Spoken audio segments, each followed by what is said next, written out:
హైదరాబాద్ లో మెట్రో విస్తరణకు అడ్డుపడుతున్న వారికి వార్నింగ్ ఇచ్చారు సీఎం రేవంత్ రెడ్డి. హైదరాబాద్ నగరం అభివృద్ధికి అడ్డుపడి కేంద్ర ప్రభుత్వాన్ని తమపైకి ఉసిగొల్పుతున్నారని ఆయన ఫైర్ అయ్యారు. పాత బస్తీలో మెట్రో పనులను ఆపాలని కేంద్రానికి ఫిర్యాదు చేశారని రేవంత్ ఆరోపించారు. నగర అభివృద్ధిని అడ్డుకోవాలని చూసే వారికి హైదరాబాద్ నగర బహిష్కరణ శిక్ష విధించాల్సి వస్తుందని జాగ్రత్తగా ఉండాలని హెచ్చరించారు. ఎల్బీ నగర్ సమీపంలోని బైరామల్గూడ ఫ్లైఓవర్ ను సీఎం రేవంత్ రెడ్డి ప్రారంభించారు. నిన్న చాంద్రాయన్ గుట్టలో నేను అసదుద్దీన్ ఓవైసీ గారు మెట్రో విస్తరణ కోసం పునాది రాయి వేసినాం. మేము ఒక పక్కన పునాది రాయి వేసేటప్పుడు కేంద్ర ప్రభుత్వం మీకు అనుమతిస్తున్నామని లేఖ పంపించింది.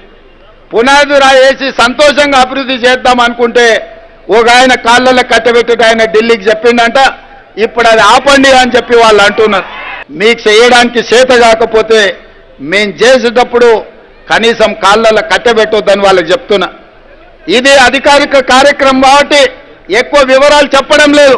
కానీ హైదరాబాద్లో మెట్రో విస్తరణకు అడ్డుపడుతున్న వాళ్ళని ఈ వేదిక మీద నుంచి నేను హెచ్చరిక జారీ చేయదలుచుకున్నా. హైదరాబాదు నగర అభివృద్ధికి మీరు అడ్డం పడి కేంద్ర ప్రభుత్వాన్ని ఉసిగొల్పి అడ్డుకోవడానికి ఏదైతే ప్రయత్నం చేస్తుండ్రో ఇది మంచి ప్రయత్నం కాదు. ఇట్లాంటి పనులు చేసే వాళ్లకు హైదరాబాద్ నగర బహిష్కరణ శిక్ష విధించాల్సి వస్తుంది. మీరు జాగ్రత్తగా ఉండండి, హైదరాబాద్ నగర అభివృద్ధికి సహకరించండి అని చెప్పి నేను తెలియజేస్తున్నాను.